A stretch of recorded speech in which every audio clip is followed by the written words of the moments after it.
finish up chapter 6 and then we'll jump to IRAs. And I'll only put on the quiz for Tuesday, right? There's a quiz on Tuesday, you didn't know. What we get through. I won't obviously put anything we don't cover, so. Okay, so we left off, guys. We were working our way down our itemized deductions, our Schedule A, okay? And we're getting close to the bottom now. So we are going to hit miscellaneous itemized deductions. Guys, there are two different categories of miscellaneous itemized deductions. There are those that are subject to a 2% floor, and there are those that are not subject to any floor, okay? We're gonna talk about the 2%ers first. For our purposes, guys, we're gonna focus on 4 particular items that are 2% items.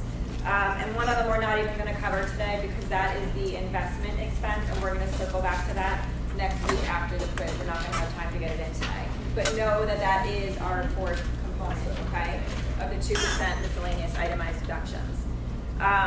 The other ones that we're going to cover today, guys, are unreimbursed employee business expenses, okay, unreimbursed employee business expenses, tax prep fees, okay, and hobby expenses. Those are the 4. And then in addition, like I said, we will eventually get to investment expenses. So look, guys, the idea here is that you have a bunch of different deductions coming together under one category. And we're going to work through the rules for each of these deductions. And the idea is at the end of the day, you figure out what the qualifying portion of each of these expenses are, okay? Then you add them together as a group. And as a group, they are subject to this 2% floor limitation. And we'll do an example. But that's how it works for this. They're not individually subject to the 2% floor. You do it as a group. Okay, so jumping into the unreimbursed employee business expenses. Guys, I don't know if you remember, but when we covered fringe benefits, we talked about employers are allowed to deduct expenses for their employees that are helpful and conducive for them doing their jobs. And if they deduct these expenses, you know, the company gets the deduction and the employee has no gross income. Well, this is the flip side of it, guys, okay? This is where the employer doesn't reimburse you, thus the unreimbursed portion of the title. But the employee decides that, you know what, these are things that are going to make me better at my job. These are things that are helpful for me doing my job. They're going to help me make business contacts or, you know, get better educated, what have you. So the employee is allowed to, in fact, deduct these costs if they are helpful to him. They help him do his job better. They make him better at it.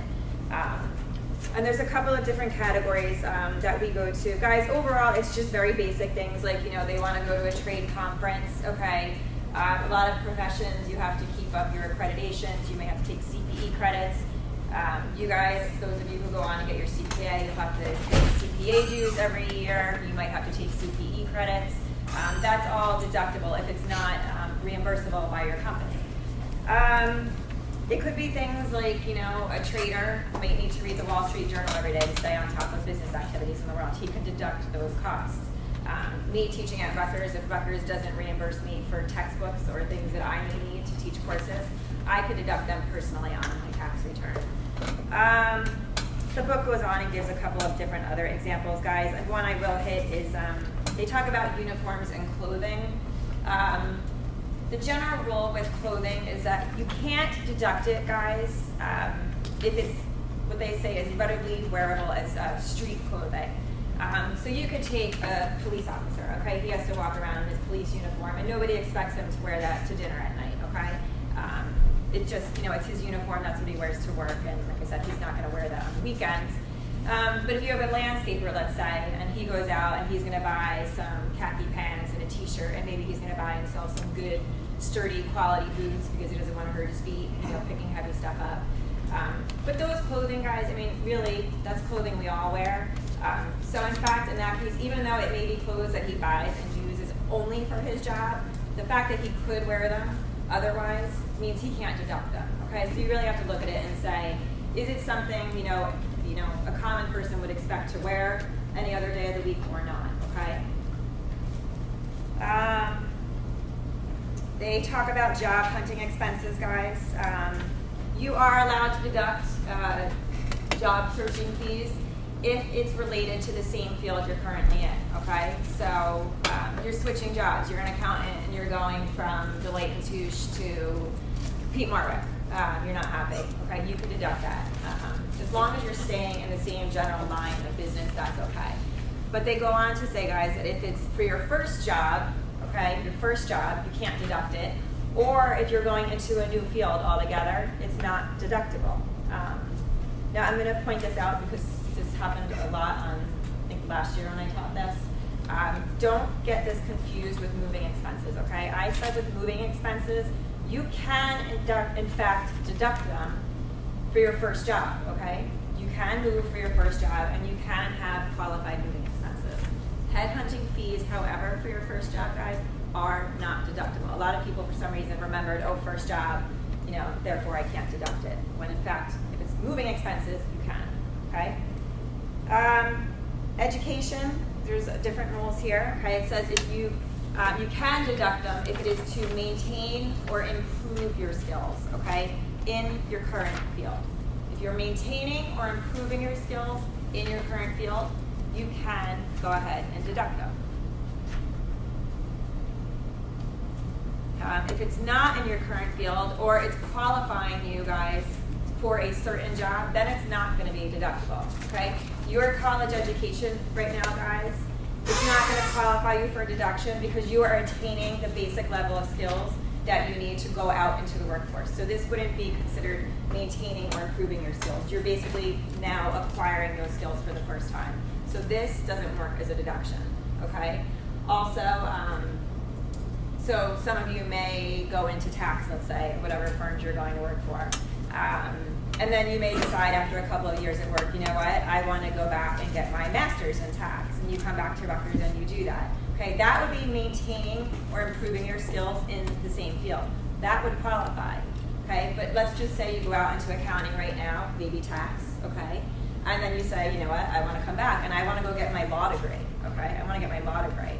I want to practice in tax, but I'm going to get the law degree. That won't work, okay? Because that's qualifying you for an entire new field. Now you can be a lawyer in addition to an accountant, okay? So it's, you know, a little bit of hair splitting, but you really have to see, like, am I now qualified for something different than I was before? If you are, then you can't take the deduction, okay? Again, it's about maintaining or improving skills in that field.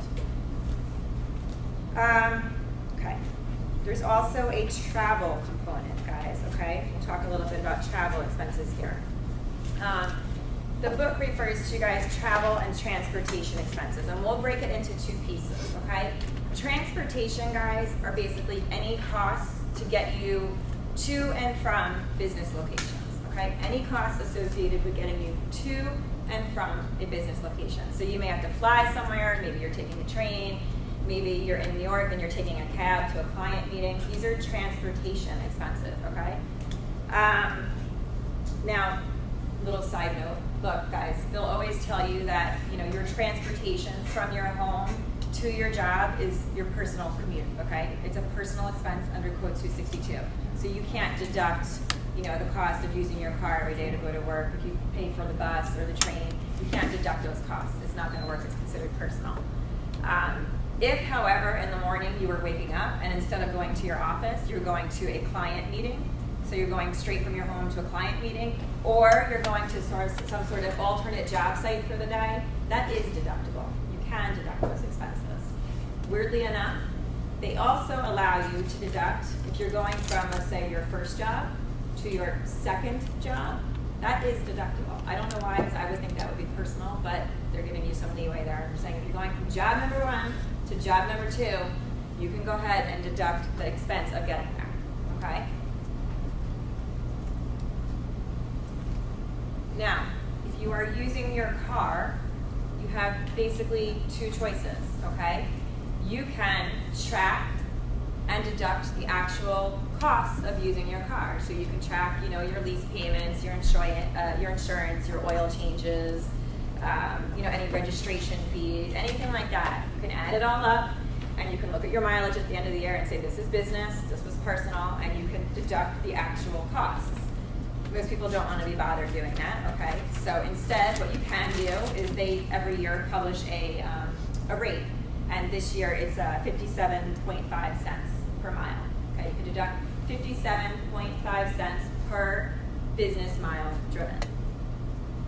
And guys, that's really intended to cover all those same costs that you could track, okay? Again, your insurance, your registration fees, repairs on the car, lease payments, things of that nature.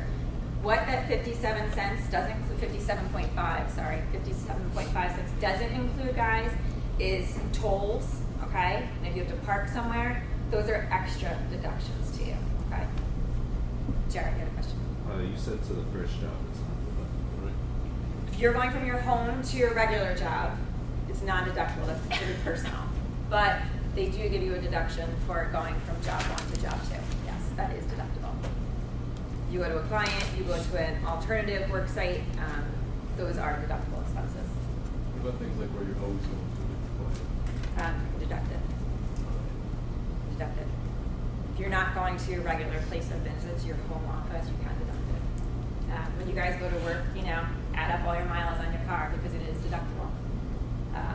Does someone else have a question? If you're driving to different sites and you have to pay parking and tolls, that's deductible separate, you said? Separate. Those aren't part of the 57.5 cents per mile. So if you incur tolls and parking, those are extra. Your gas is included in the 57.5 cents a mile. That's part of it. But tolls and parking are extra. What if you go to work and then you're continuing your education afterwards for the same job? Is that transportation deductible? Continuing your education. Well, they Like don't. the example where you said that if you're working for a tax practice and then going and get your master's, would the transportation to there be deductible? No, that's really going to be considered personal. They'll consider that personal in nature. I mean, they give you a deduction for your education, which also is personal, but that's because they really want you to have an education. No, that would be personal. No, it's really only when you're going to work related. You said that the tolls and parking fees, those are added on to the deduction? Tack them on to 57.5 cents. It's above and beyond. The 57.5 really costs is the basic operation of the car plus gas. So those are extra. Okay, guys. So this is all transportation. Everything we've been talking about. Is there a limit to this? Because how can they monitor that someone's not just throwing in a bunch of extra stuff? Well, again, and you could do whatever you want on your tax return until you get caught. So, I mean, I can't stop you guys from putting whatever you want on your tax return. Anyone could do that. You could not file. It's when you get caught that you get in trouble. So, you could put a whole bunch of miles on there that maybe you never drove, and just kind of hope for credit. So, What about like jobs, like construction, where you have a different place to go spending? if you're moving around, you generally deduct your mileage. Okay, so this was all transportation, guys. Okay, then there's the travel component, and the travel component, guys, are meals, okay, entertainment, it could be your hotels, if you need a hotel, and any sort of incidentals once you're there, okay? That's the travel component. Now, meals, guys, and entertainment, they are only ever deductible at 50%. Meals and entertainment, 50% deduction. Hotel, you can deduct in full. Generally, most other things you can deduct in full. Okay. There is a weird, quirky rule, guys, and this will happen to some of you, that in order to be considered a travel expense, you have to be away overnight. Otherwise, you're not supposed to deduct. You can deduct the transportation costs, but you can't deduct any travel costs. Now, think about it this way, and this happens a lot. I leave in the morning, I fly to, Toronto for the afternoon, and I fly back the same night. Technically, because you're not away overnight, you don't get to deduct any of those meal costs. I don't know, it's a little bit of a weird rule. The rule says you have to be away overnight to deduct any portion of your travel costs. Okay? Okay. Now, guys, obviously, if your trip is solely for business purposes, then all of your expenses are going to be deductible. Getting to and from an airport, getting to and from the client, however you do that, any hotel, anything, it's all going to be deductible except for meals, which are always 50%, okay? But generally, if it's solely for business, it's all going to be deductible.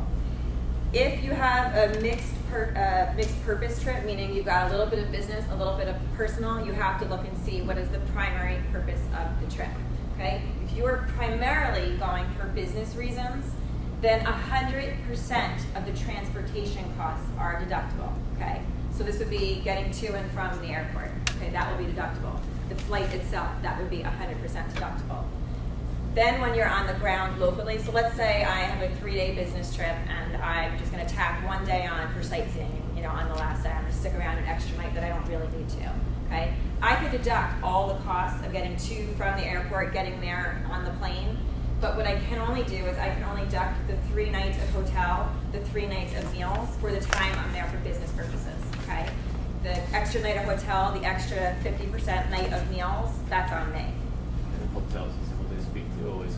No, hotels are 100%, just meals and entertainment are 50, okay? If you are going primarily for personal reasons and tack a little business on, guys, the rule is reversed, okay? So let's just say I decide I want to take a long weekend in San Francisco, and by the way, I have a client out there, so I'm just gonna go see them on Monday morning before I leave, okay? In that case, because I'm going really for personal reasons, they say 0% of the transportation expenses are deductible. So none of my costs in getting to the airport, my flight to San Francisco, none of that would be deductible. That's all on me. The only thing I could deduct in that case is the 1 night I stay in a hotel and maybe the 1 day worth of meals related to the business. Apart from that, all those expenses are mine because I'm really going for personal reasons. I just kind of threw a little bit of business on at the end. Okay? Questions? What would qualify as entertainment and stuff? You take a client out to dinner. I mean, it's a meal, but maybe you take a client out to a basketball game, a show, something of that nature. That would be entertainment, and that, like meals, is 50%. Okay. So if you take a client to a basketball game, that's not 100%. Entertainment is 50.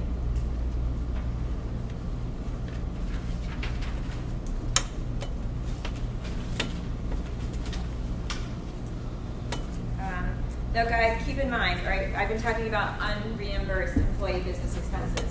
If your employer reimburses you for these expenses, okay, it changes a bit, okay? And it depends on how they reimburse you, okay? So maybe you have a bunch of out-of-pocket expenses and they just, you know, say, you know what, we wanna help you out here. Here's a check for, you know, $2,000. Okay guys, the rule there is anytime someone just hands you cash, it is gross income. You have to take that as gross income, and then you go ahead and be able to claim the qualifying expenses on your Schedule A, okay? If, however, they said, you know what, we'll pay for the trip, give us your receipts, give us your bills, and they deduct you very specifically, okay, it's under what the book calls an accountable plan, I would call a T&E plan, where you're submitting your receipts and they're specifically reimbursing you dollar for dollar, okay? You have no gross income, you don't take any deductions, okay? That's their deduction to take at this point, okay? T&E. That's, I mean, that's what I called it when I worked. But the book, it seems to have called an accountable plan nowadays. Okay? We clear, guys? Okay. The next of our 4 2% itemized deductions, guys, is the tax prep fees, okay? The code reads that you can deduct any costs in determining, contesting, paying, or claiming a refund of any tax, okay? Determining, contesting, paying, or claiming a refund of any tax. And again, guys, we are cash basis taxpayers, so it depends on when you paid the cost, okay? Don't forget this. So guys, any fees associated with determining a federal, state, local, foreign tax liability, they all qualify, okay? They're all deductible. Guys, you buy TurboTax, you know, that's deductible. You pay the different filing fees for the different states, those are deductible. You go to the post office and you have postage, maybe you send it, you know, return receipt requested, that's all deductible. You can keep all those little receipts and throw it all on, okay? You use a tax accountant to do your tax return. It's deductible, okay? And legal fees, okay? If you get yourself into an audit and you need to hire an attorney, okay, because you're contesting a tax return, it's gonna be deductible, okay? It's not any more complicated than that, guys, okay? That's tax prep fees, okay? Then the last one that we're gonna talk about today, the third 3 of 4, is hobby expenses, okay? So you may be engaged in certain activities, guys, that, you know, really you're doing because they bring you a certain amount of pleasure, they make you happy, you know, what have you, okay? But at the same time, you're earning a little bit of money by doing this, okay? So look, we know under Code Section 61, anything that makes you wealthier is going to be gross income, okay? So even though this is something you're doing for fun, if you earn money doing it, you have to report the gross income. But then the question becomes, what do I do with the expenses? You know, are they deductible? And really you have to look at and say, well, do my activities rise to the level of a trade or business or not, okay? And again, if they rise to a level of trade or business, guys, these are something you're doing on a regular, continual, material basis. And if they are, that's great, because you can report them on a Schedule C, and you can report them up above the line, okay? And those above the line deductions are usually much better because, guys, they're not restricted to all these little limitations, these 2%, these 10%, the caps, okay? You can take them in full when they're up above the line. And again, the more 4 AGI deductions we have, the more it drives down our AGI number, which helps us take itemized deductions later on, okay? Now, how do you know? There's regulations that help you determine whether you're engaged in what's called a hobby or a trade or business. And some of these are listed on page 629 in your book. There's a whole list. The key ones really, guys, are, you know, what's the expertise of the taxpayer? What are the time and effort expended by the taxpayer? The elements of personal pleasure involved in this, okay? But the big one overall, guys, says, look, if you made a profit doing this in 3 of the past 5 years, at least 3 of the past 5 years, they're generally going to qualify you as a trade or business right off the bat, okay? If you made a profit in 3 of 5 years, you're going to get qualified as a trade or business. And that's good news. You really kind of want that. But if not, you're going to fall to this sort of hobby status, okay? And if that happens, guys, the general rule says you have to report your hobby income. And then any expenses associated with that income, you can only deduct to the amount of money you made from the hobby, okay? So if I made, if we actually have a problem up here we can walk through, rather than me talking through it. I think this is problem number 46 in your book, guys. There's a taxpayer, they're engaged in some sort of hobby, okay? And they tell us that his AGI before the hobby activities was $97,500. Okay? And they go on to tell us that he won $2,500 while he was engaging in this hobby. But he also had expenses of $10,550 related to the hobby. Okay? So what do we do? Okay? Well, his AGI before these activities was $97,500. We know that because this is income, we have to include it in gross income, we have to report it. So we're going to bump his AGI up by another $2,500 to $100,000. Okay, that would be his new gross income number, his new AGI. Now, the rule for hobbies says, guys, look, he had $2,500 of income, okay, but he can't take more than $2,500 of expenses. That's the most he can take. Okay, so he would report that as part of his grouping of qualified deductions down below the line. Now, if he had no other 2% miscellaneous itemized deductions, okay, let's just assume he had no tax prep fees, he has no employee business expenses. The only thing he has is the $2,500 of hobby expenses, guys. And his AGI, we know is 100%. You have to subject it to the floor, 2% floor. 2% of the AGI is $2,000. So you put that up against his $2,500. In fact, he's only going to get a $500 deduction. So look, guys, he started with $10,550 worth of expenses.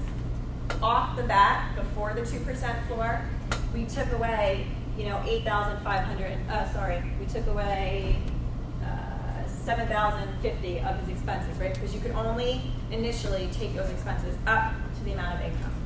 So right away, we reduced it down to $2,500. Then it's subject to a further floor of 2%, okay? What does it about the expenses? Hobby, he won $2,500. That's what the policy tells us. Okay? So again, the first limitation with hobby expenses is it can't be more than the hobby revenue. Then you take those hobby expenses, you add them together with any other 2% items, And as a group, they get subject to the 2% floor, okay? There's another problem, I think it's problem number 60, guys, just to see. So you go through your list of 2% items, you work through their individual rules, okay? Pull out anything that doesn't belong, and then you take your qualifying expenses. So he has $775 of tax prep fees, he has $315 of qualifying employee business expenses, forgive my shorthand. He has another $100, okay, this is the one we haven't talked about yet, investment expenses. So in total, he's got $1,190 of qualifying 2% deductions, okay? You add them up, and then you subject them to the floor as a group. So here his AGI is $50,000, so 2% of that is 1,000, guys. That means of his qualifying $1,190, he's only gonna get a deduction of $190. This is what's gonna show up on his Schedule A, $190, okay? If his AGI was 100 and therefore the floor becomes $2,000, guys, you don't put a negative, okay? You stop once you get to 0, so he can take no deduction, even though he has these expenses, okay? So let's say next to 190 something deduction. Itemized deduction. That's what's gonna show up on the Schedule A, that 190. Okay? So again, don't subject them individually to the 2% floor. Tack on, get all of your itemized, your 2% itemized deductions, group them together, then put them through the floor. What is the QM? Qualifying, sorry. Yes, thank you. Qualifying miscellaneous itemized deductions. There's too many words to write out, guys. Qualifying miscellaneous itemized deductions, subject to the 2% floor. I'm gonna get technical.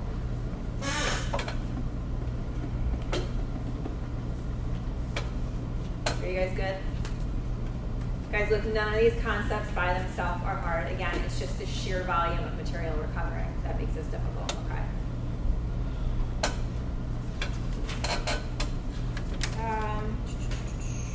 Okay, guys. So there's 4 2% itemized deductions you guys need to be concerned about. There's more in reality, but we're focused on 4 of them, okay? We're gonna circle back to that investment expense item.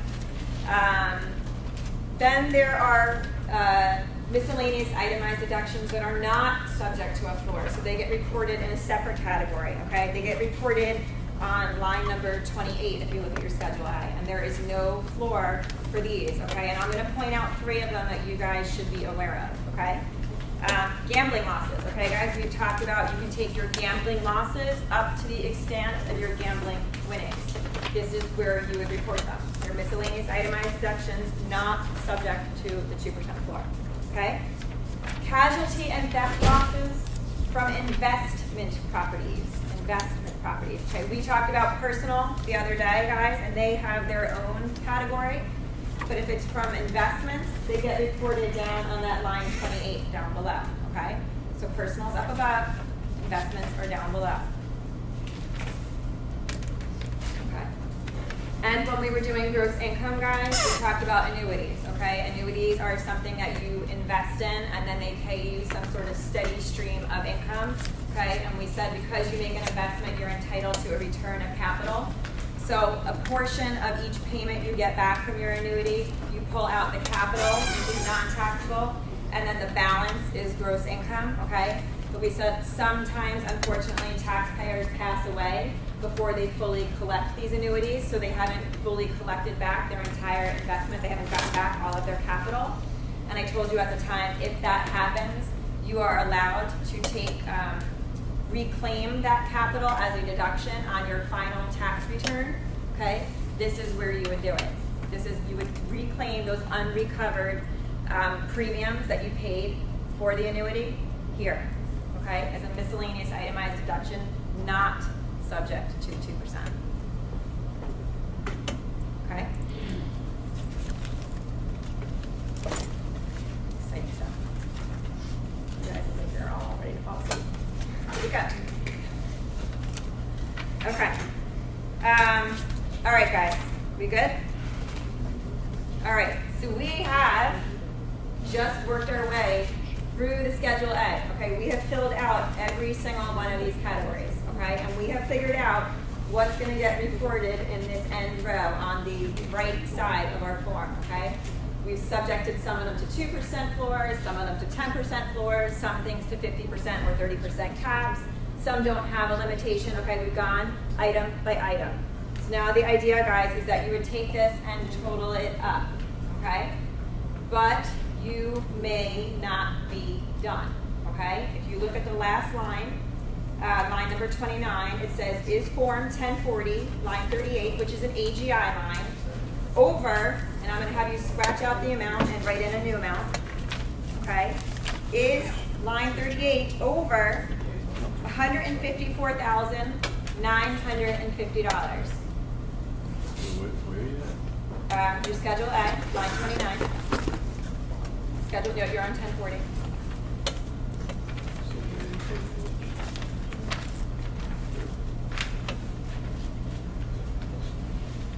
You got it? Look at line 29. Change the number though, because 2015 forms weren't out, guys. When I photocopy these, I don't think they still are.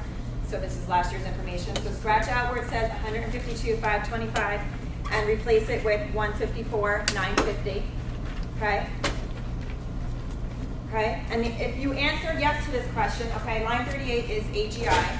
So they're saying if your AGI is over this number, this form may be subject to further limitation, okay? It's gonna be subject possibly to a phase out. The IRS is now saying you made a little more money, you can afford to have some of these deductions further taken away from you, okay? They're gonna be further restricted. Even though, yes, we just went through and subject them all to different restrictions. What was that number? 154? 154,950. Okay? Everyone with me? Why is that number the same as the phase-out deduction for married taxpayer following separately?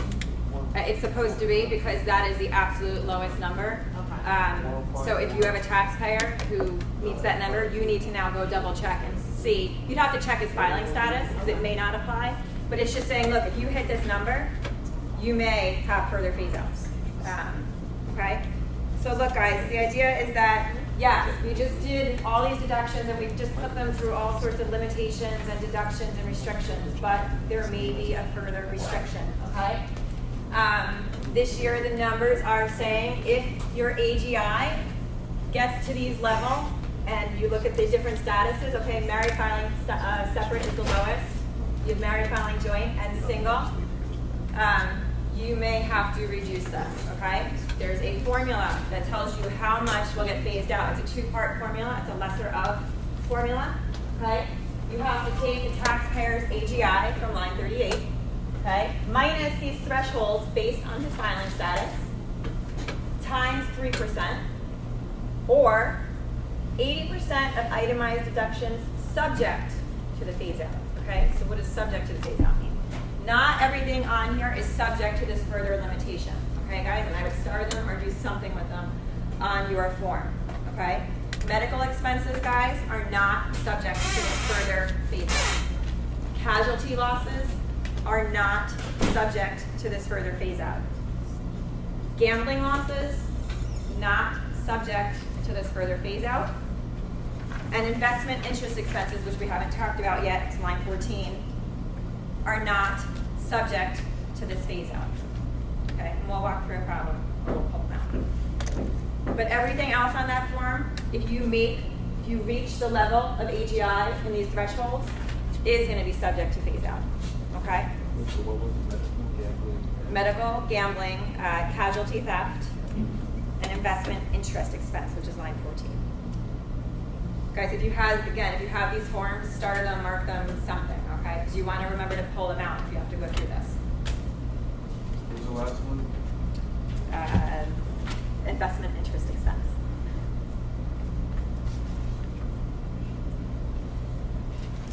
So look, you may in fact have a further phase out as high as 80% depending on your AGI, okay guys? So there's problem, I think it's number 65 in your book, okay? And I changed it a little bit to show you where some of this applies and doesn't. So yes, this will be a little bit different than what's in your book. you have a taxpayer, okay? He's got these qualifying expenses. This is what he initially reported on his Schedule A, his itemized deductions. He's already put these through all of the various restrictions and limitations, okay? And this is what he's reporting as itemized deductions. This would have been his total before we go at it further, okay? Now, in Part A, they tell us he has an AGI, I think he's single. He has an AGI of $280,000. Okay, so when you're looking at your Schedule A, at that little box that we just read, he would be over the AGI threshold amount for single. He's made 280, the threshold says 258, 250. So he is going to be subject to our phase out. So we do our lesser of formula. The first line is 280 minus the threshold amount, okay, times 3%. So one potential phase out is $652.50. But you have to do the other leg, okay? This one says 80% of the itemized deductions subject to the phase out, okay? I put the little star there. Guys, medical expenses are not subject to the phase out, right? If you have one of these items that are not subject to the phase out, pull it out of your total, okay, before you put it in here. So $24,650 were his initial deductions. Pull the $5,000 out, because we don't want to factor it in. Use the reduced number in your formula here, okay? Then calculate the potential phase out, okay? And the rule says you pick the lesser of the two. So here we're gonna pick the $652.50, okay? This is your phase out, so make sure you take it the rest of the step. This isn't your itemized deduction. This is your phase out from your itemized deductions. So go back. Our total list of itemized deductions started at $24,650. Minus the phase out. This is now the itemized deductions that we're actually going to report. Those are going to be our true itemized deductions. Okay? This is the number, guys, that you would compare to your standard deduction. You wouldn't want to compare this number. You'd be doing it prematurely. Okay? You want to compare this number. So always check, guys.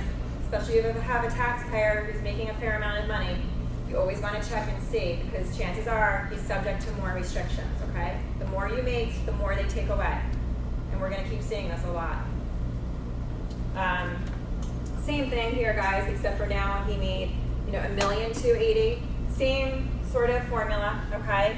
Except for here, what they're basically showing is when you make a lot of money, your deduction could be 80% of those items. So yes, they start out by giving you all this, but then they take away up to 80% of it. And like that 23.9 or whatever, and then that's subject to the floor afterwards as well. The 2% floor.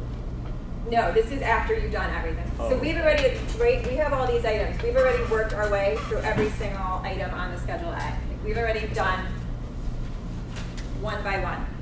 Okay. This is, those amounts there are what he would have reported after the 2% floors, after the 10% floors, after the 50% cap for charitable contribution deductions. After you've done all of that, you report all those amounts, and then you look to see how much money did my taxpayer make. If you made a significant amount of money, then you're going to further reduce it. Okay? So this is after we've done all of the other steps. Okay? Guys, I will give you this on the quiz and the exam. Okay, I will always give you this sort of information, but the formula is on you guys. Okay? You guys need to know the formula.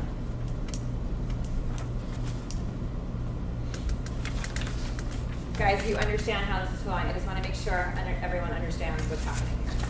Okay? We've just spent the past 2 or 3 days going through various deductions, right? Some of them are for AGI. They lead into our AGI calculation. The ones we spent the past 2 classes talking about, now we've been working on our Schedule A. Okay, so you have to go through each rule and calculate the deduction according to those rules. Then you take all of those amounts, you put them together, and look to see, does my taxpayer make a significant amount of money? If he reaches this level, then you're going to further reduce those above and beyond the restrictions we've already put on them. Okay? So this would be the last thing you would do with your Schedule A.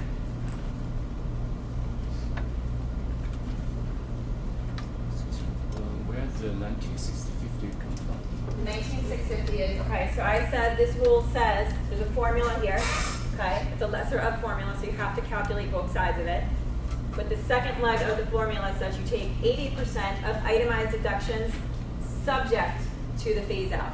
Well, not every item on the Schedule A is subject to the phase out. I just gave you 4 items that are not subject to the phase out. Medical expenses, casualty losses, investment interest expense, and gambling losses. If you have any of those on your list, on your Schedule A, you pull them out before you put them into the formula. So here, really my Schedule A started with a total of $24,650, but I had in that list medical expenses. So I have to pull that out before I plug it in. Okay?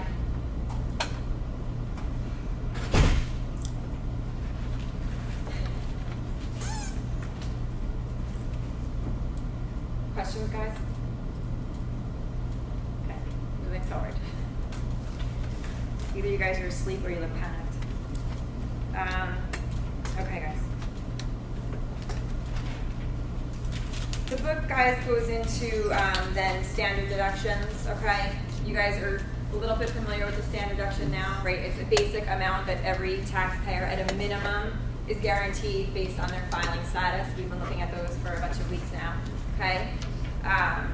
But guys, there are additional standard deductions. So again, you have to be on the lookout to see this taxpayer, if they are 65 or older or blind at the end of the year, they're entitled to extra additional standard deductions, okay?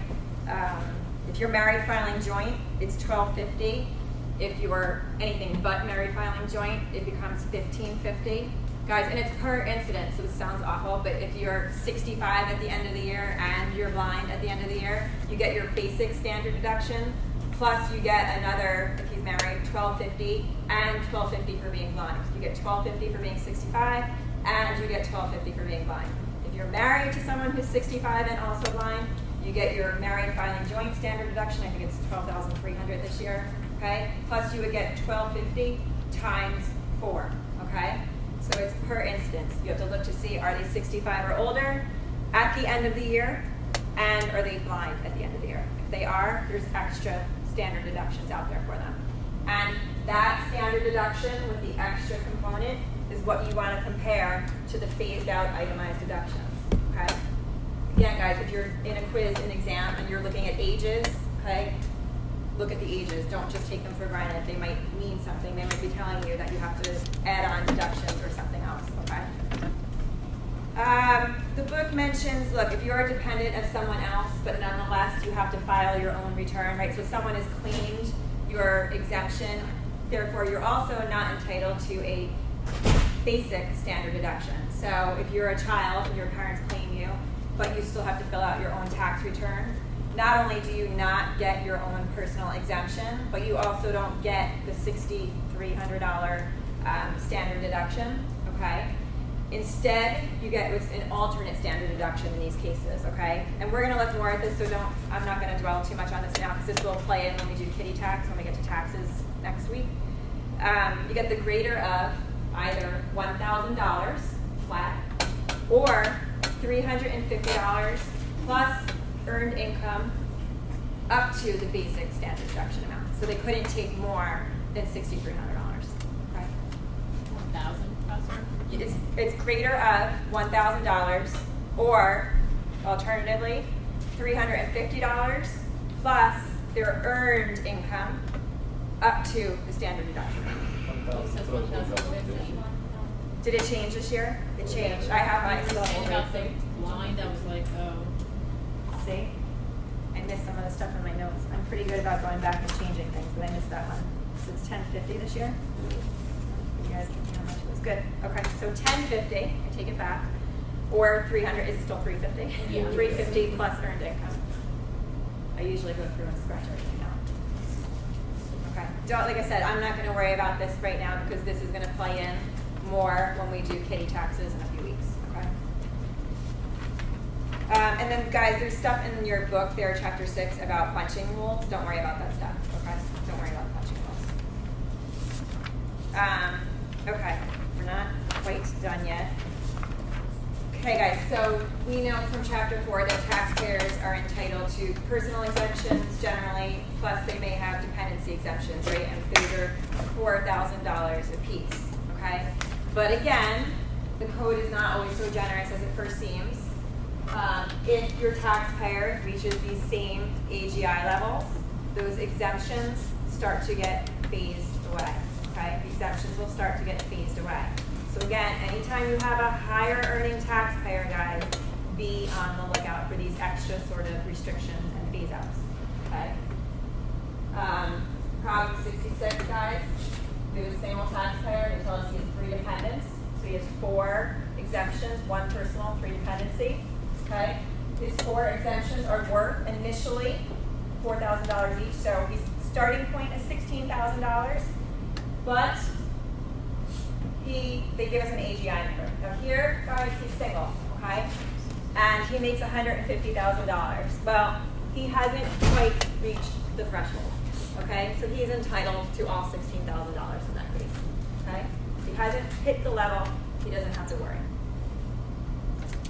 But now in the second part B, they told us he has an AGI of $303,000. He's now gone over the threshold amount, okay?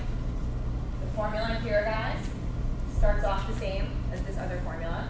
His AGI, 303, minus the threshold for single, okay? You come up with a number, whatever you calculate there.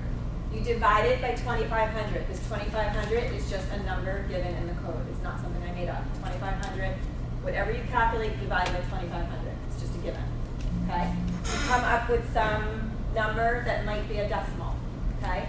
You round up to the next whole number. Guys, even if this works out to be 17.1, don't do what we're all agreeing to do and round it to 17. It goes up to 18. I don't care how small the decimal is, okay? It has to go up. We're trained to think down, but we're not. You're going up. You take whatever that number works out to be, here 18, okay? Times 2%. Again, the 2% is just something in the code, okay? It's just part of the formula. And that is your phase out percentage, okay? This is the portion of his $16,000 you're going to take away from him. So 16,000 times 36, I'm going to take 5,760 off of his $16,000. He's in a debt only $10,240. He started with 16, but because he made too much money in the eyes of the code, he's going to end up with an exemption of only $10,240. Okay. So afterwards, it's say when he started out with 16,000, his itemized were lower, but then after he does that, if his itemized deductions are higher, then he can just take the itemized deduction. Don't confuse that with the standard deduction, right? These are your exemptions. These are your second, right? Your itemized deductions versus your standard deduction. These are your exemptions. These are our second below the line deduction, Okay, right? okay, I understand. Yeah, no, don't get them confused, guys. It's a good point. You're going to take your itemized deductions, right? Your Schedule A against your standard deduction. And you may have extra standard deductions if you're 65 or you're blind. Okay, you're going to compare those numbers together. That's going to be your first below the line deduction, okay? The greater of the two. Then these are your personal and dependency exemptions. Again, if your taxpayer makes too much money, you might have to take some of that initial $4,000 car away from them, okay? Guys, again, the formulas are up to you guys to know. I will give you the phase out amounts, okay? I will give you the phase outs. Questions? Okay. We are going to jump to IRAs. Guys, if you walked in late, there's handouts up here. I don't know if they're going to be helpful or not, but we'll try, because I think the IRA section of the book is not great. So we should use this handout. It's up to you. I mean, if you think the book is better, by all means. But I personally don't think the book is written terribly well. I'm working with you. Not in this area, but I'm working with you. there you go.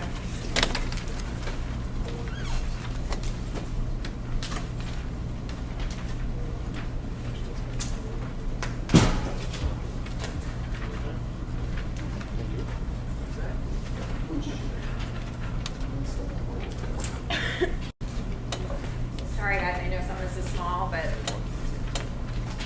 how to get it on here.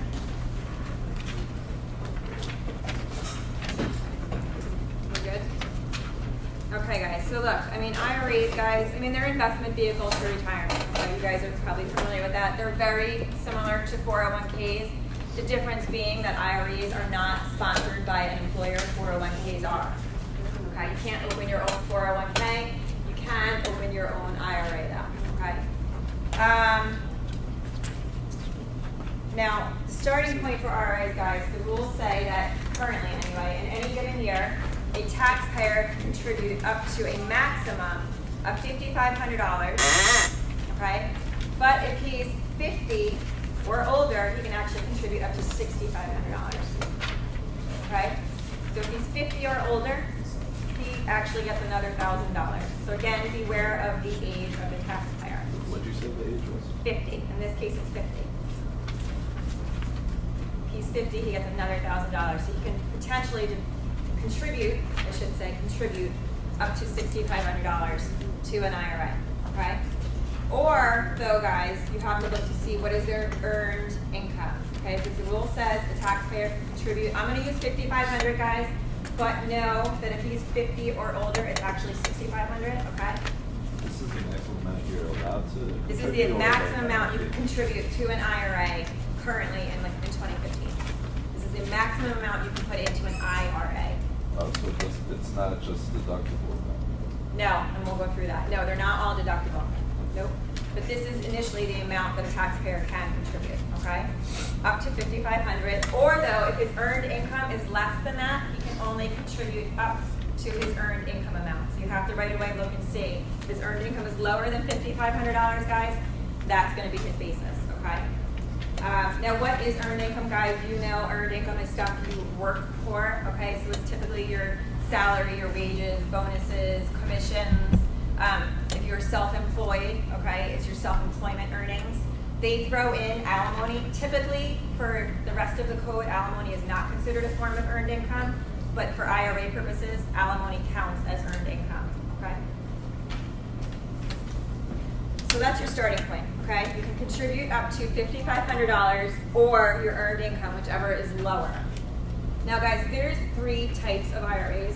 The book says 2, but really let's just break it into 3. There's traditional IRAs, which under that umbrella, there's non-deductible and deductible. And then there's Roth IRAs, which are still a newer form of IRA. They haven't been around a very long time, okay?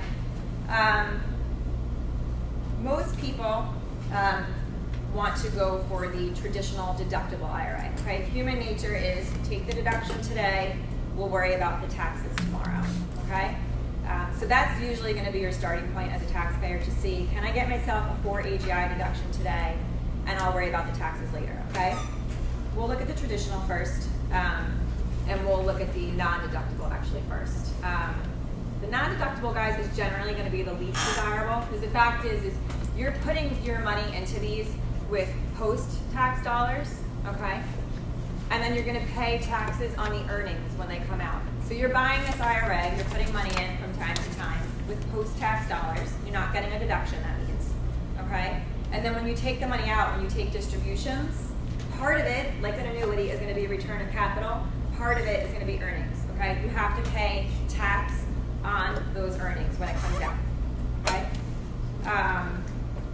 There are no restrictions on a deductible IRA, okay? You've seen with the traditional deductible and even the Roths, okay? If you participate in an employer-sponsored plan, then all of a sudden all these phase-out rules come into play.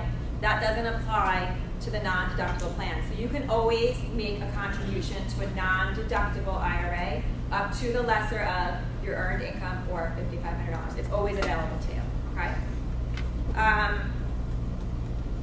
Now, in the case of the deductible IRAs, guys, look, the deal here is, like I said, this is usually the most desirable. Here, you can take a 4 AGI deduction today. We like deductions as taxpayers, okay? We'll deal with the consequences down the road. That's just our nature. And with the deductible IRAs, you can claim a 4 AGI above the line of deduction, okay? But there's rules, okay? It's subject to restrictions, and we're gonna look at those, okay? So if someone participates in an employer-sponsored plan, then all of a sudden it becomes much more restricted. And in fact, even though you want to open this deductible IRA account, you may not be able to, or you may only be able to contribute a certain amount of money to it, okay? Now, rules that apply to both of these guys are that, look, any income that comes out that's not a return of capital is taxed as ordinary income at ordinary rates, okay? This will never be capital gains income. You can't make contributions past 70 and a half years old, okay? So you have to stop making contributions once you reach 70 and a half. A benefit to these, and actually to all of the IRAs, is that there's spousal borrowing, okay? They're called these spousal rules. And this means that the lower earning spouse can borrow earned income from the higher earning spouse. And you can do it for all of these. So, you know, I may be a stay-at-home mom, my husband works, so technically I have no earned income, but I can borrow from my husband, okay? As long as you're married filing joint. It only applies for married filing joint. Yes, the lower earning spouse can borrow earned income from the higher earning spouse. If you're married filing joint. If you're married filing separate, you can't do that.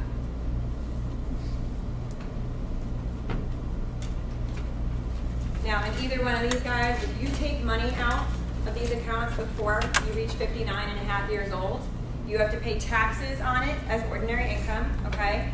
And you're subject to another extra 10% on top of whatever taxes you have to pay. Okay, so if your marginal rate is 35%, really you're going to pay 45%. You have to tax another 10% on. If you take it out before 59 and a half. There are certain exceptions that are listed in the book, like for qualifying education, for first-time home buyers. If you need it to buy health insurance or pay medical expenses, there's certain limited exceptions where they will let you take it out without the penalty. You still have to pay taxes on it, okay, but you don't have to pay the 10% penalty. And the last part is these traditional plans, you have to take what's called a required minimum distribution by the April 1st of the year after you turn 70 and a half. I'm not going to hold you to the craziness of that, but you have to take what's called a required minimum distribution, okay? By a certain age, they want you to start pulling money out of these accounts. They want to be able to tax them, guys. This money's been going into this account and growing tax-free for all these years. Well, they want you to start taking the money out so they can start taxing it, okay? So they're going to make you start taking it out when you get to 70 and a half. Okay? If you don't take the money out on time, you're subject to a 50% penalty. So you better take that money out, okay? You're subject to a 50% penalty.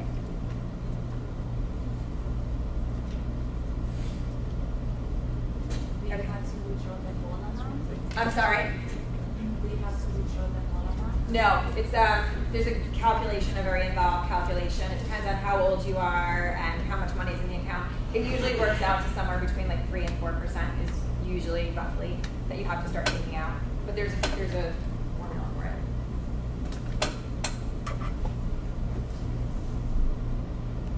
Okay, guys. Let's flip to the other page. Sorry, these photocopied kind of funny. They're upside down. Okay.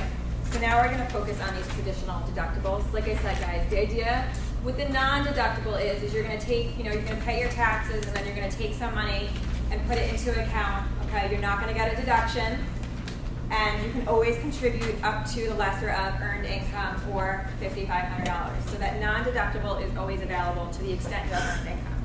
But now with the traditional, guys, the starting point says the same thing. Look, you can contribute up to the amount of earned income or $5,500. And if no one participates in a plan, then it's really not much more complicated than that. You just look to say to yourself, okay, I'm going to focus on the unmarried taxpayers first, okay? I don't participate in a plan, I'm unmarried, so I can contribute the lesser of $5,500 or my earned income. And not only can I contribute it in the case of the traditional deductible IRA, whatever number we calculate, guys, is also our deduction amount, okay? So we're not just calculating what he can contribute under the law, we're calculating what he can also take as a for AGI deduction. But now the rules change, okay? If he participates in an employer-sponsored plan, guys, and by that I mean be thinking 401k, if you're a teacher, it's 403B, I think it is, okay? And the rules basically say, guys, look, now you have to start looking at the taxpayer's AGI. Now don't get the earned income and the AGIs confused, okay? The phase-outs, guys, are looking at the taxpayer's AGIs. A lot of the other cases, we're looking at the earned income, okay? AGI is all of your earned income Plus, it's gonna include other things like dividends, interest, capital gains, right? Unearned forms of income. Okay? So they're two different numbers. Don't mix them up. The phase outs depend on the AGI numbers. Okay, so in the case of this unmarried taxpayer, those phase out rules say if you're unmarried and you participate in a plan, then we're gonna phase out your contribution and deduction if you earn somewhere between $61,000 and $71,000 of AGI. Okay? So down below, we have a taxpayer, just to give a little example. He's 35, okay, so we don't have to worry about the extra $1,000. And he has AGI of $68,000, which includes $4,000 of unearned income. So he's relying a lot on dividends and capital gains and other things, okay? In the case where he's not participating in a plan, that's what the little NP stands for, not participating, okay? His rule is very simply gonna be, he could take the lesser of $5,500 or his $4,000 of earned income, okay? And here, he could contribute $4,000, he could deduct $4,000 AGI, okay? Now, if instead I told you he participated in a plan at work, okay, he's gonna be subject to the phase out because he makes $68,000 and our phase out range is 61 to 71. So it's the normal phase out calculation, guys. You take his AGI minus the lower end of the phase out range over the total range, okay, 61 to 71 is $10,000. That works out to be 70%. Guys, take note here. You phase out the $55,000 or the $6,500. You don't phase out the lower of the $5,500 or the earned income. You always phase out that $5,500, $6,500 number, okay? Don't just say, oh, he makes the lesser of $5,500 or $4,000. Oh, and his AGI is $68,000, therefore I have to phase out the lower of those two numbers. You're always phasing out the $5,500, $6,500 number. Don't try and phase out the earned income. Okay, I know this is really confusing, I'm sorry. You guys with me? Kind of. Okay. So we're gonna phase out the $5,500. We calculated the phase out percentage at 70%. That means of his $5,500 maximum deductible contribution, guys, $3,850 is no longer available to him, okay? So it just became $1,650. You take that newly calculated number, that's $1,650, then you compare it to his earned income, and he is entitled to the lesser of those two figures, okay? So in this case, guys, he could deduct $1,650 for AGI, and that is the most he can contribute to a deductible IRA plan, okay? That is his, for AGI deduction, that's also his contribution to this type of plan. Not 35. Not to 35, where are you getting 35? Oh, 2,350. Well, here, I'm gonna go on. So, to make matters worse, guys, we started out by saying, look, on the first page, you can always contribute up to in any given year, $5,500 or your earned income, whichever is less. So he can only contribute $1,650 to a traditional deductible plan. But that doesn't mean he's precluded from contributing to a non-deductible plan or potentially a Roth IRA plan, right? Roth still has their own limitations, which he may be subject to. But this is what he can do under this plan, okay? He can contribute $1,650 under this plan. But his earned income was $4,000. He can contribute $1,650 here, but that means there's still $2,350 that he could potentially put in. He can always put it in a non-deductible, okay? Because you can always use the non-deductible plan. There's no restrictions there. He might be able to use some of it under a Roth IRA. You'd have to run through their phase-out rules, okay? So 1,650 is a max deductible for deductible contribution. The deductible plan. And then if you're looking at non-deductible or off, that's when you go, you look for this earnings and subtract it together. Yes, because the rules say, look, a taxpayer can contribute into any one of these forms of plans. They're all free. You can open all three plans in here, but you can't contribute in total more than $5,500 or earned income. So you can open all three, and you can put a little bit in each one as long as a group you don't exceed the 5,500 or earned income. So we just calculated, he really wants to open a deductible plan, okay? But because he made, his AGI was a little bit too high, he wasn't able to contribute all $4,000 to that plan. We calculated he can only contribute $1,650. Okay, so that's his deduction. That's also at the same time the most he can contribute to a deductible plan. But right, he has $4,000 of earned income, and the rule says is you can always contribute up to $4,000 or $5,500, the lesser, to any of these plans. Okay, and the non-deductible plan is always available as an option. There's no restrictions there. Can you just go over like how you did the phase out, like how you got those numbers again, like the 60,000? How do Okay. you subtract 60,000? Yeah, so as soon as you participate in a plan under these deductible rules, as soon as someone participates in a plan, it brings in these phase outs. If no one participates in a plan, you don't have to worry about the phase out rules. But as soon as you see someone's participating in a plan, phase outs come in. And the phase outs look to your AGI, okay? So his AGI is $68,000. And the phase out for an unmarried taxpayer under the deductible rules is $61,000 to $71,000. And I'll give that to you guys, okay? I will give you the phase out ranges by, I'll say traditional, and I'll give you unmarried, married, married filing separate, and then I'll tell you Roth. So I will give you the phase out on the test. So it looks to, what did he make? Well, he falls right in between the 61 and 71. So we take his $68,000, or his AGI as the starting point, minus the bottom of that range, right? It's a 61 to 71, so you take the bottom edge of the range, that gives you $7,000, okay? And then you divide it by the total of the range. 61 to 71 is 10. Like the married filing joint, the range is actually, I think it's 98 to 118, so your denominator there would be 20. So you divide it by the 10, that's 70%. You apply that 70%, the phase out, only ever to the 5,500, 6,500. Don't try to apply it to his lesser earned income number, okay? That's the 3,850, that's again, that's the phase out. So then you go back to the 5,500, pull the 3,850, that's not available to him off. Now it just became a 1,650 number. You compare that 1,650 now to his earned income and pick the lesser of the two, okay? So even though he's, as a starting point, has the lesser of 5,500 or $4,000, he still can contribute $4,000 to IRAs. It's just in this case, he can only contribute $1,650 under this deductible plan. So he can contribute $1,650 to that account. He can take a $1,650 deduction. But he still has $4,000 of earned income overall. So that other $2,350, he can still try to use under one of the other plans.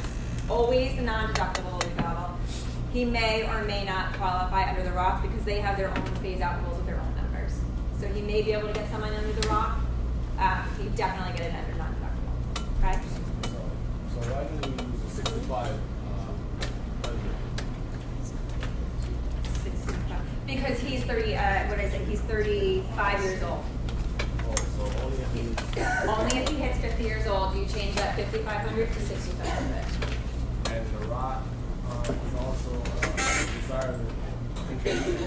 It's less desirable generally. Generally, not for everyone. Look, everyone has their own preferences, but generally most taxpayers want to use a traditional deductible plan. Again, you're getting a deduction today. That's our nature, is we want the deduction now. I'll worry about the taxes later on. Roth, you don't get a deduction.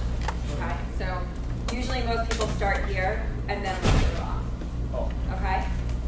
All right, guys, let's see if we can get through the married. Okay? Go back up to the married. Okay? Now, again, we're going to start up above where nobody is participating. Neither of the spouses is participating in a plan, okay? And this is where these spousal IRAs come in. First, you look at the higher earning spouse. You look at their earned income. So you take that person and you put them first, okay? And your starting point is they are entitled to the lesser of $5,500 or their earned income, okay? The lesser of those two numbers. Then you go to the lower earning spouse next. Their rule is lesser of $5,500, or you take their spouse's earned income, their earned income, minus any contributions that the spouse ends up making, okay? That the spouse ends up making under any of the plans, okay? The spouse could end up putting, you know, that money in the non-deductible, the spouse would put money into a traditional deductible or a Roth.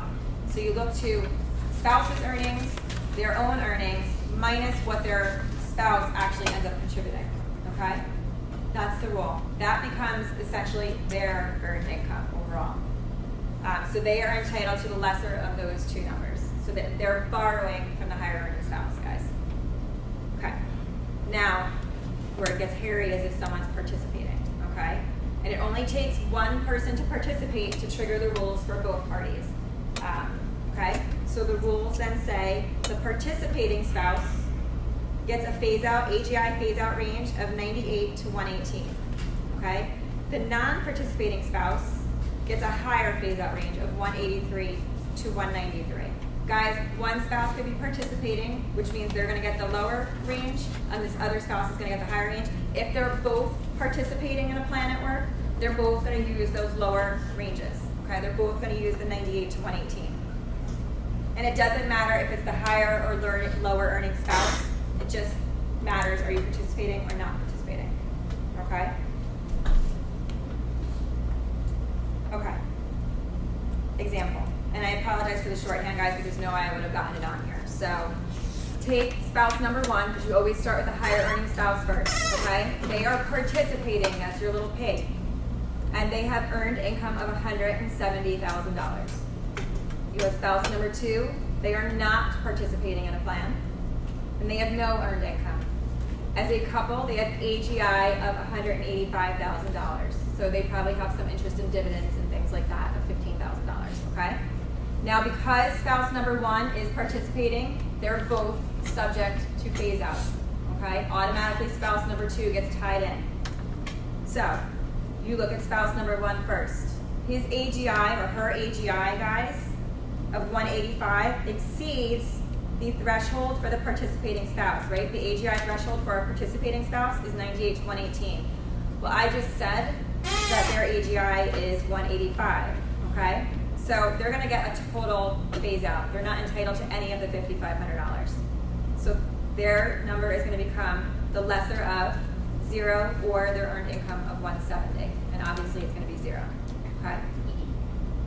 They started potentially with $5,500, but because their AGI was 185, way over that range, the entire $5,500 got taken out, okay? Got wiped to 0. So now they're looking at the lesser of 0 or 170. That taxpayer, guys, can still try for a non-deductible or a Roth IRA. They may be eligible there, okay? Spouse number two. His AGI is also 185. They're a married couple. They use the same AGI. But his phase-out range was higher, right, guys? Because he's a non-participating spouse. So he has to work with those 183 to 193 phase-outs. So you take the couple's AGI 185 minus the low end of the range, okay? Divide it by 10, which is the spread of the range. That's 20%. You take his $5,500 and you apply that 20%, it's $1,100, okay? So his $5,500, guys, essentially becomes $4,400. You then take that $4,400 and compare it to his earned income, okay? His earned income is his 0, his spouse's 170, plus any contributions his spouse makes under an IRA plan, any of the 3 IRA plans. We don't know that amount here. Presumably, guys, she can contribute $5,500 to a non-deductible plan if she wanted to, okay?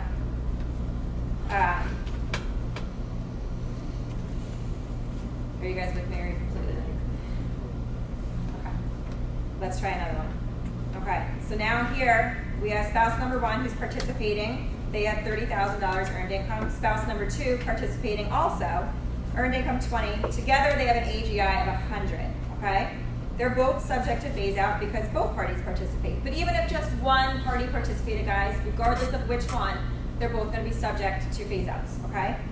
So here, spouse number one, okay, they have an AGI of 100 and they're participating. So their participating range is 98 to 118, okay?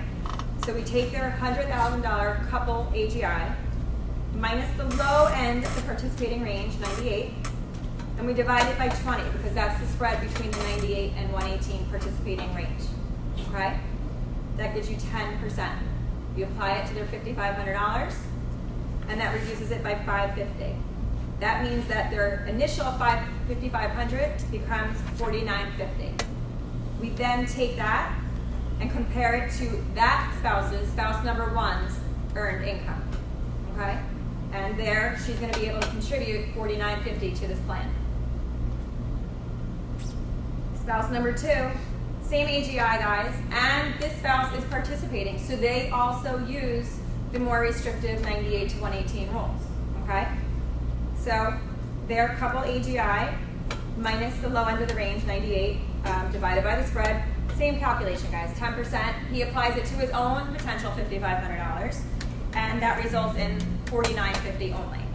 Then we take that and we compare it to his earned income. And again, because he's the lower earning spouse, he can borrow from his spouse, okay? So it's her income or his income, whoever, the spouse's income, plus his own $20,000, minus what his spouse contributes to any IRA plans, okay? She can definitely contribute $4,950 here, guys, up above. So at a minimum, that would be the contribution. But if she also wanted to put the other $550 in under a non-deductible, her contribution would be $5,500. You would really need more information. Okay, and then he picks the lesser of the numbers. So he too can put $4,950 into a deductible IRA, and he can take that $4,950 as a 4 AGI deduction.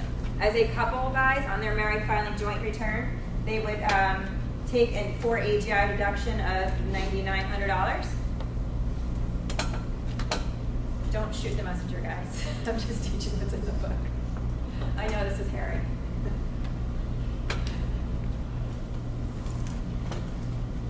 Okay, ready for one more? Married filing separate, guys. We'll get through this. I have a quick question. Go ahead. So at the bottom, it says the $550 can be used as Roth and non-deductible. Yes. Is that for each one, or is that just For each one, right? Because they're each in total entitled to their own accounts, up to $5,500 for their earned income. Okay. And again, he has $20,000 here, but if he had zero, he's still entitled to borrow from his spouse earned income. Okay, let's run through married filing separate really quick, guys. Okay, so there are much more, guys. Again, I talked about married filing separate. The IRS really cracks down on this filing status, and we're seeing it again right now. Okay, they basically say that if either spouse participates in a plan, they are both subject to a phase out of $0 to $10,000 of AGI. Okay, so it's hard to get a deduction in off of married filing separate status. Again, though, you start out, if nobody participates, guys, it's the same rules as married, okay? Except for here, you can't borrow from your spouse, okay? You're filing separately, so they're not gonna let you do that spousal IRA. You're not entitled to borrow income from your spouse, okay? Can't do that. You can only rely on your own earned income. Okay, so you look at them individually. You look at spouse number one, you look at spouse number two, but spouse number two is not borrowing here, okay? If either one of them participate, we're going down below now, if either one of them participates though, it does trigger the phase out for both of them. Even though they're married filing separate, participation by one triggers phase out for both, okay? Now I'm gonna point out the book says that you rely on the couple's AGI for the status. You do not. You rely on their own independent AGIs, and I wrote that on here, so take note, okay?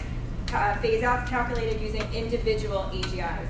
Don't use their joint AGI. They're filing separate returns. You do not use their combined AGI. They don't have one, okay? And guys, the rules are really the same, except for, again, they're not borrowing from each other. They're not allowed because they chose to file separately. And it's much more restrictive. Guys, if you have any questions at all, I can stick around.